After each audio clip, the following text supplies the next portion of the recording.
기도하시겠습니다. 이 시간 진리의 성령께서 찾아오시어 우리의 심령을 지혜롭게 하여 주옵소서. 말하는 자의 입술을 지혜롭게 하시고 듣는 자의 귀 또한 지혜롭게 하여 주옵소서. 예수님의 이름으로 기도합니다. 아멘. 저는 지난 여름 함부르크로 이사하면서 한국 뉴스를 더는 보지 않게 되었습니다. 제 의지로 한국 소식을 외면한 것이 아니라 이사하는 과정에서 신경 써야 할 것이 너무 많았던 까닭에 자연스럽게 뉴스에서 멀어지게 되었습니다. 뉴스를 통해서 듣는 소식이 좋은 일, 유쾌한 소식보다는 전쟁과 속 터지는 정치 이야기가 주를 이루다 보니 어느 정도 여유가 생긴 후에도 뉴스를 찾아보지 않게 되었습니다. 그런데 신기한 것은 뉴스를 보지 않더라도 여러 경로를 통해서 한국 소식을 듣게 되더라는 겁니다. 매번 듣는 바 세상은 점점 악해지고 답이 없더라 하는 소식뿐이었습니다. 그래서 하나님을 향한 우리의 기대는 보통 이러합니다. 하나님, 그 크신 능력으로 지금의 문제, 당장의 부조리를 좀 해결해 주십시오. 악인들을 물리치고 정의를 세워주시기 바랍니다. 그런데 2000년 전 예수님께서 이 땅에 오셨을 때도 이러한 기대를 한 몸에 받으셨습니다. 예수님, 하나님의 아들이시니 불의한 로마 나라를 물리치고 하나님의 나라를 세우십시오. 바로 이러한 기대 때문에 많은 무리가 예수님을 따르기도 했습니다. 그러나 사복음서가 공히 전하는, 그리고 예수님께서 직접 말씀하신 당신의 사명에 관한 이야기는 당신은 이 땅에 권세자를 물리치러 온 것이 아니라 예루살렘에 올라가 고난을 받고 죽으러 오셨답니다. 이 땅에 왕으로 온 것은 맞지만 제자들이 기대하는 방법으로 일하지 않으신답니다. 하나님이 일하시는 방법이 우리의 기대와 다르다고 말씀드리는 겁니다. 예수님께서는 이 땅에 33년을 사셨는데 사복음서의 관심은 예수님의 전생애가 아니라 공생애를 시작한 시점부터입니다. 그리고 무엇보다 공생의 마지막 일주일 고난 겪으시는 이야기를 전하는데 적게는 복음서의 4분의 1, 많게는 3분의 1가량을 할애하여 설명하고 있습니다. 그뿐만 아니라 우리가 매주일 예배를 시작하며 우리의 신앙을 고백하는 사도신경은 삼위일체 하나님에 관한 우리의 믿음의 내용인데 그 가운데 우리가 고백하는 성자 예수님에 관한 우리의 믿음의 내용은 그가 누구시며 이 땅에 어떻게 오셨으며 하신 일은 무엇이고 장차 하실 일은 무엇인지에 관한 것입니다. 우리 예수님은 성령으로 잉태되어 동정녀 마리아에게 나신 분이고 지금은 하나님 우편에 계시며 장차 다시 오시어 산자와 죽은 자를 모두를 심판하실 것입니다. 그런데 예수님께서 이 땅에서 당신의 전 생애를 거쳐 하신 일이 무엇인가 할 때 사도신경은 본디오 빌라도에게 고난을 받았다라고 한 구절로 설명할 뿐입니다. 예수님께서 베푸신 많은 가르침이 있고 온갖 기적이 있는데도 그의 생애를 고난으로만 표현하고 있습니다. 그리고 이것이 하나님께서 일하시는 방법인 까닭에 우리는 사순절 기간 내내 예수님의 고난을 묵상하고 있습니다. 지난 주간 우리가 함께 살펴보았던 예수님의 마지막 저녁 식사, 유월절 식사, 목요일 밤 그 자리로 다시 돌아가 보겠습니다. 그때의 상황을 요한복음을 토대로 해서 설명하도록 하겠습니다. 요한복음 15장입니다. 예수님은 포도나무 가지가 나무에 붙어 있을 때야 많은 열매를 맺는다. 그러니 포도나무 가지가 그러하듯 너희도 언제나 주 안에 붙어 있어 거하라고 제자들을 가르치셨습니다. 그리고 세상이 너희를 핍박하겠으나 보혜사 성령께서 함께 하실 것이다. 그러니 용기를 잃지 말라 격려하셨습니다. 그리고 이어지는 요한복음 17장에 전하는 이야기입니다. 예수님께서는 자리에 함께한 모두를 대표하여 그리고 모두를 위해서 기도하십니다. 우리 주님께서 하신 기도의 내용은 이러합니다. 먼저는 당신 자신을 위해 기도하셨습니다. 다가오는 시련을 잘 감당하고 성부 하나님의 뜻을 이루고 그를 영화롭게 할 수 있기를 구하셨습니다. 그리고 그 다음으로 제자들을 위해 기도하십니다. 예수께서 성부 하나님의 뜻에 순종할 때에 누리는 그 기쁨을 제자들도 누릴 수 있도록 기도하시고 장차 당신을 믿게 될 모든 세대를 위해 기도하셨습니다. 요한복음 17장 26절 예수께서 하신 마지막 기도의 대목입니다. 아버지여, 아버지께서 내 안에, 내가 아버지 안에 있는 것 같이 그들도 다 하나가 되어 우리 안에 있게 하사 세상으로 아버지께서 나를 보내신 것을 믿게 하옵소서. 이 마무리 기도로 6월절 식사가 끝이 납니다. 그리고 마가복음 14장 26절 말씀입니다. 이에 그들이 찬미하고 감람산으로 가니라. 한적한 밤 감람산으로 향하십니다. 우리에게 잘 알려진 이름으로는 겟세마네 동산입니다. 요한복음 18장 2절은 예수께서 제자들과 모이시는 곳이므로 예수를 파는 유다도 잘 아는 장소라고 설명합니다. 복음서 저자들이 겟세마네 동산에서 이를 차분하고 담담하게 전하고 있지만 예수님의 고뇌에 찬 그 모습은 감추어지지 않습니다. 예수님은 베드로, 야고보, 요한을 따로 데리고 가시며 속내를 말씀하십니다. 마가복음 14장 34절 말씀입니다. 내 마음이 심히 고민하여 죽게 되었으니 너희는 여기 머물러 깨어 있으라. 하지만 제자들은 깨어 있을 수 없었고 예수님만 홀로 고뇌에 찬 기도를 이어가십니다. 마가복음 14장 36절 말씀입니다. 이르시되 아바 아버지여, 아버지께는 모든 것이 가능하오니 이 잔을 내게서 옮기시옵소서. 그러나 나의 원대로 마옵시고 아버지의 원대로 하옵소서. 예수님께서는 같은 기도를 세 차례나 반복하십니다.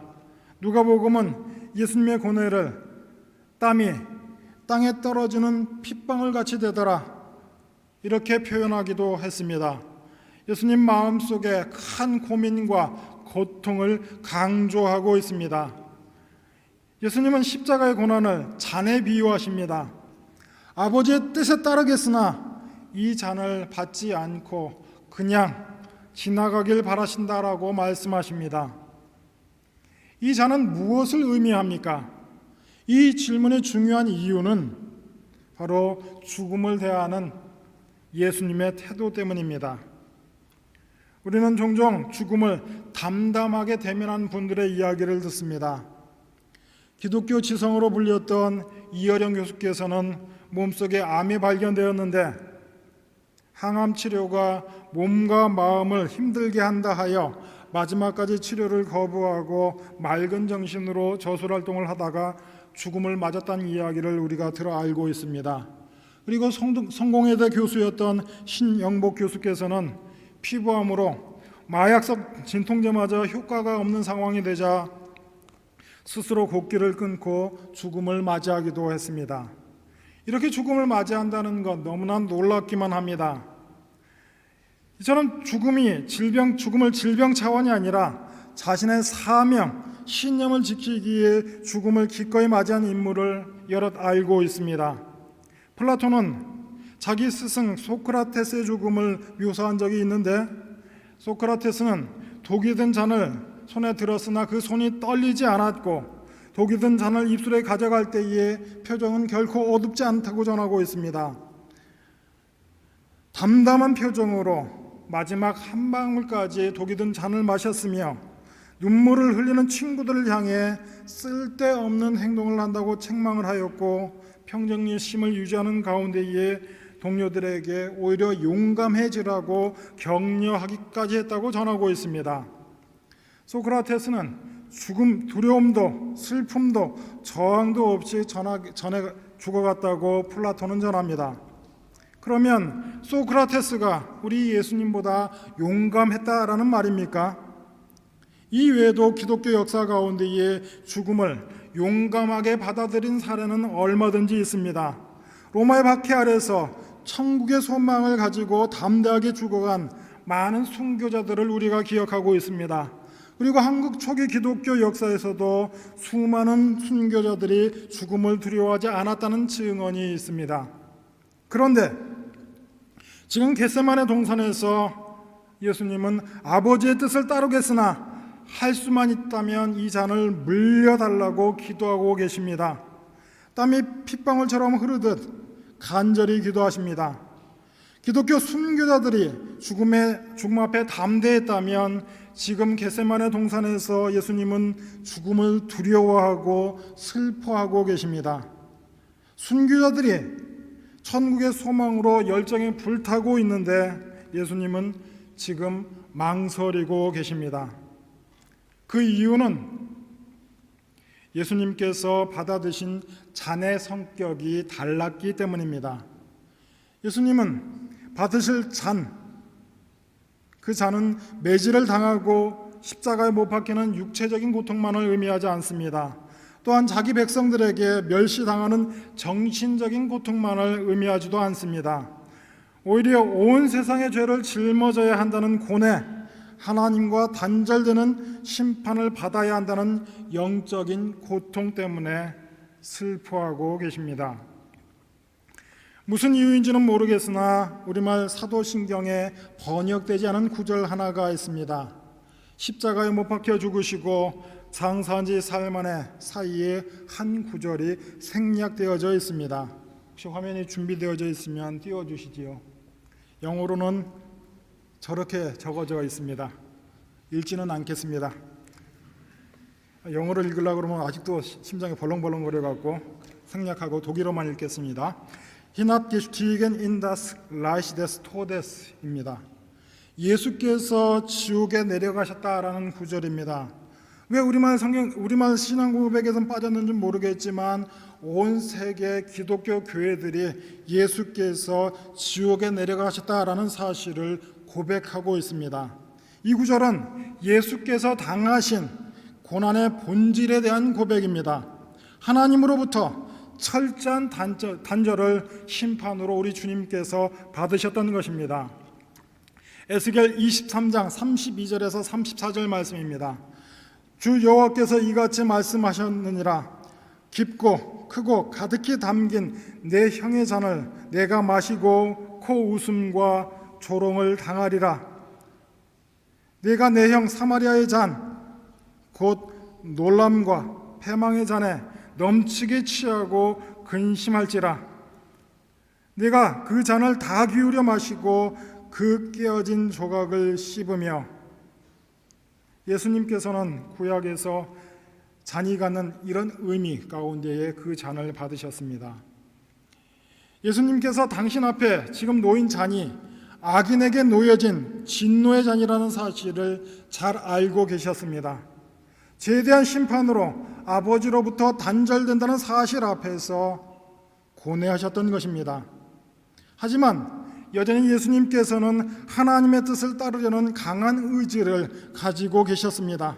더 나아가 임박한 당신의 죽음의 의미를 묵상하시고 두려움과 고뇌에서 벗어나셨습니다.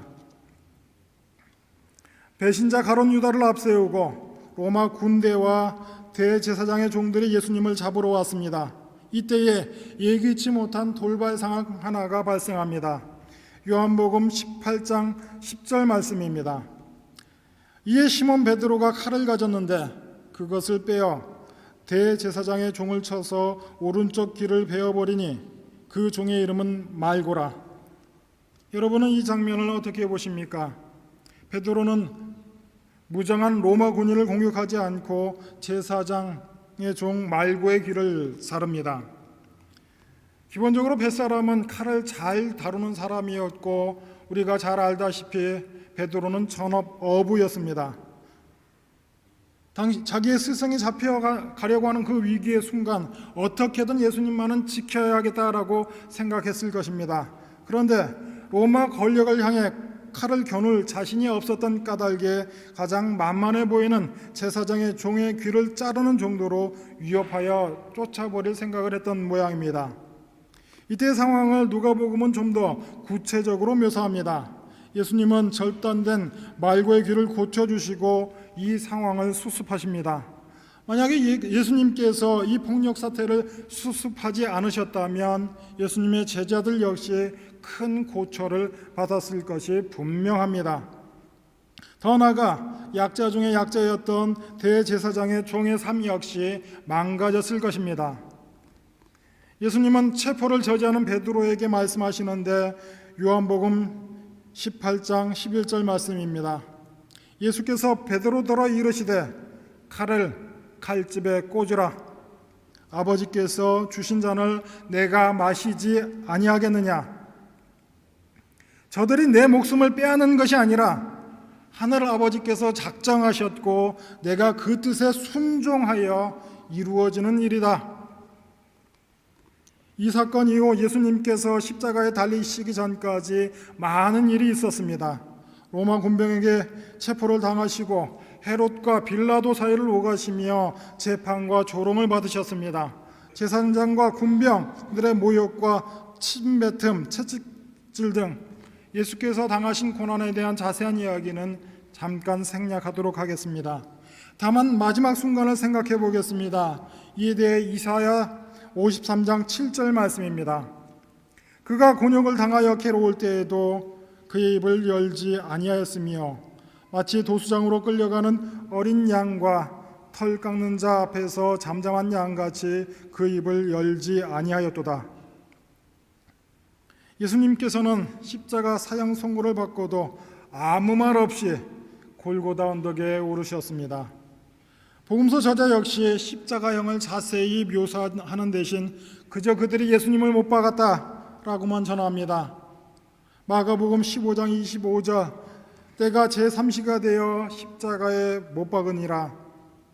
예수님이 십자가에 못 박힌 시간은 제3시, 오늘날 시간으로 오전 9시였습니다. 마가복음 15장 33절은 제6시에서 9시, 그러니까 오늘 시간으로 12시에서 15시까지 온 땅에 어둠이 임했다고 증언합니다. 여기서 우리가 눈여겨볼 것은 당시의 기상상태가 아닙니다. 성경이 이야기하고 있는 당시 기상상태의 필요 이상의 의미를 부여하다 보면 본질을 놓쳐버릴 수 있기 때문입니다. 오히려 외마디 예수님의 외침에 귀 기울여야 합니다. 마가복음 15장 34절 말씀입니다. 제9시에 예수께서 크게 소리질러 이르시되 엘리 엘리 라마 사박다니 하시니 이를 번역하면 나의 하나님 어찌하여 나를 버리셨나이까. 예수님의 시편 22편 1절을 인용하셨다는 사실에는 이론의 여지가 없습니다. 시편 22편 1절 말씀입니다. 내 하나님이여 내 하나님이여 어찌 나를 버리셨나이까. 어찌 나를 멀리하여 돕지 아니하시며 내 신음소리를 듣지 아니하시나이까. 예수님께서 시편 22편을 인용하신 이유와 그 해석에 대해서는 여러 가지 해석이 있습니다. 우선 예수님의 이러한 외침은 분노다, 불신앙이다 또는 절망의 부르짖음이라고 주장하는 사람들이 있습니다.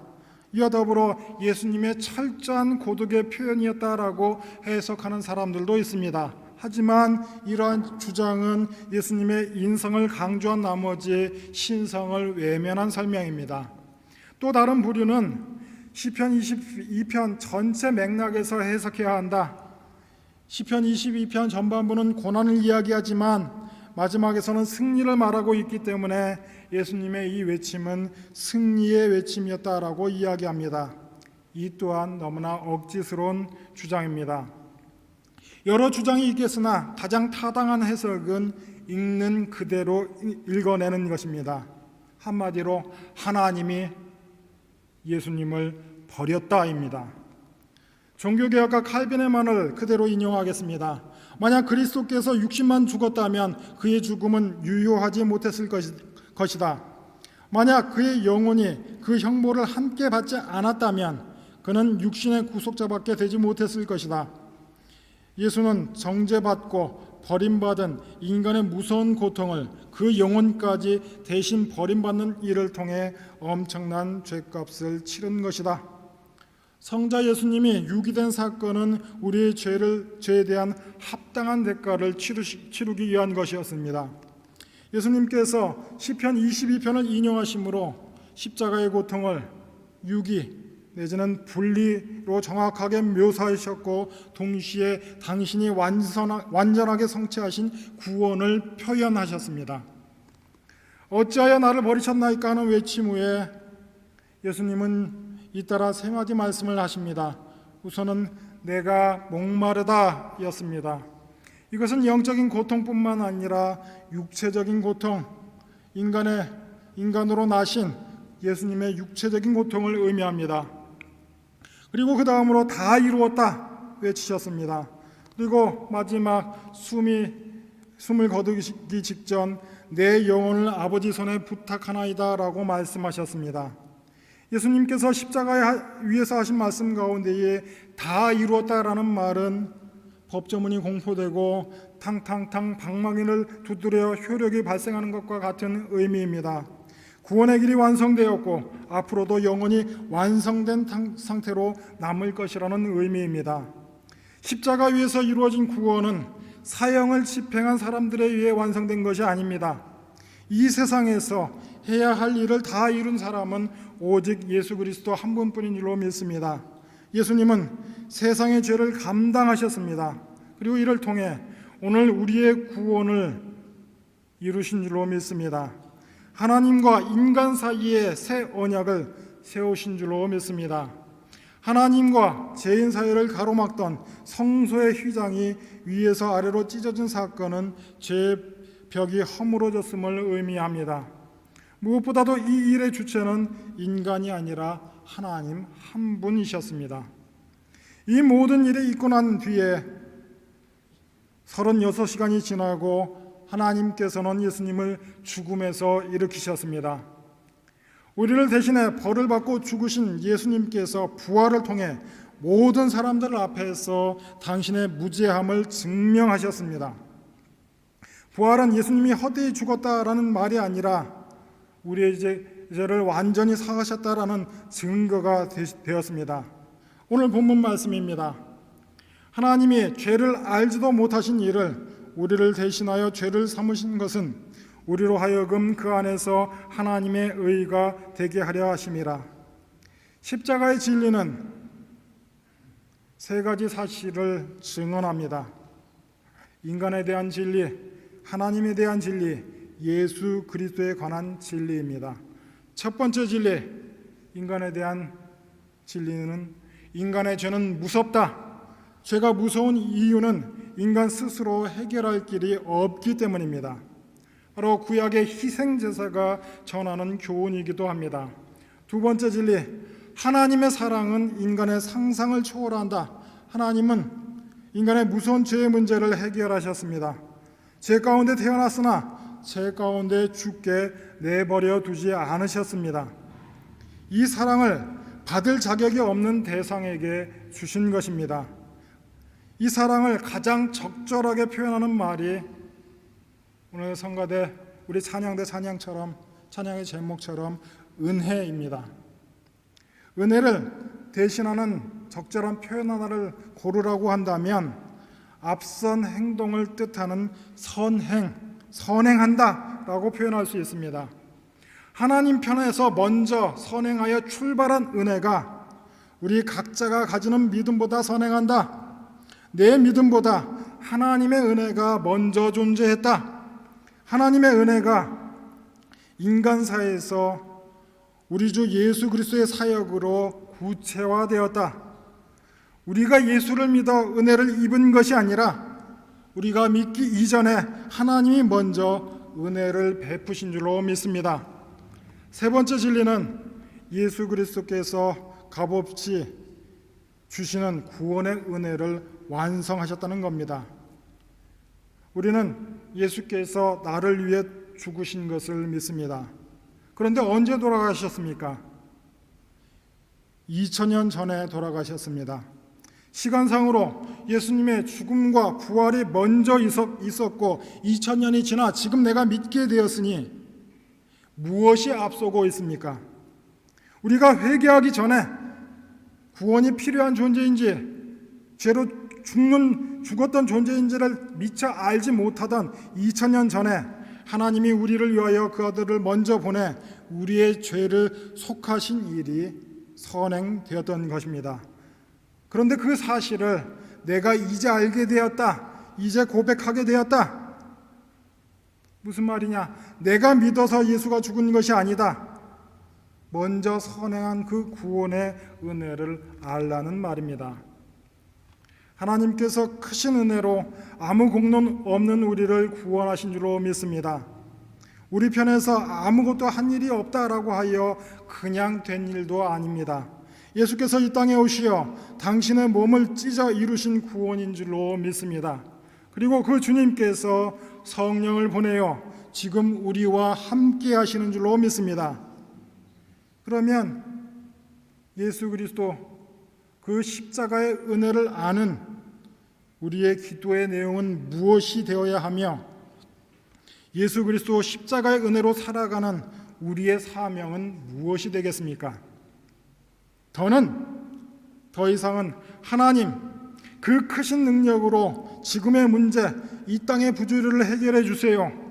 악인들을 물러치시고 정의를 세워주세요. 이런 것들은 더는 우리의 기도일 수 없습니다. 이제 우리의 기도는 이러해야 마땅합니다. 하나님, 우리를 세상의 빛과 소금으로 부르신 줄을 압니다. 이 세상 어둠 가운데로 우리를 보내어 빛의 역할을 감당하게 하여 주옵소서. 세상의 부패한 자리로 우리를 보내어 소금의 역할을 감당케 하소서. 예수를 십자가에 못 박은 세상이 우리를 힘들게 할지라도 보혜사의 성령이 우리를 지키시고 인도하시고 능력을 주시어 우리 각자의 사명을 감당하게 된 줄로 믿습니다. 바로 이런 것들이 그리스도 예수 십자가 안에서 우리의 기도의 내용이 되는 줄로 믿습니다. 우리는 그리스도인으로서 십자가의 은혜에 의지하여 살아가는 사람들입니다. 은혜를 받았기에 성경을 묵상하고 기도 생활을 하고 좋은 소식을 함께 나누기에 전도도 합니다. 그러나 우리가 무엇을 한다고 해서 자랑할 것은 하나도 없습니다. 우리가 하나님의 거룩하심을 깊이 알아가면 알아갈수록 우리의 죄됨이 문득문득 드러나기 때문입니다. 우리는 언제나 실패할 수 있고 여전히 넘어질 수 있는 존재이기 때문입니다. 구원은 받았으나 여전히 죄에서 완전히 자유롭지는 못합니다. 그런데도 불구하고 하나님은 우리를 다시 세우시고 여전히 사랑하시는 줄로 믿습니다. 바로 이러한 은혜, 먼저 시작하신 은혜를 깊이 묵상하는 고난주간 되기를 주의 이름으로 축원합니다. 그리스도의 십자가 안에서 우리의 신앙과 각자의 사명을 돌아보며 어두운 세상의 빛으로, 썩어져가는 세상의 소금으로 살아가기를 주의 이름으로 축원합니다. 기도하시겠습니다. 하나님, 크신 은혜에 감사합니다. 자격이 없는 우리를 구원하시고 값없이 은혜를 베풀어 주심에 또한 감사를 드립니다. 우리의 행하면은 자랑할 것이 없는 줄 압니다. 우리의 죄됨을 감추어 주신 그리스도 예수의 은혜에 감사하는 삶을 날마다 살아가게 하여 주옵소서. 예수님의 이름으로 기도합니다. 아멘.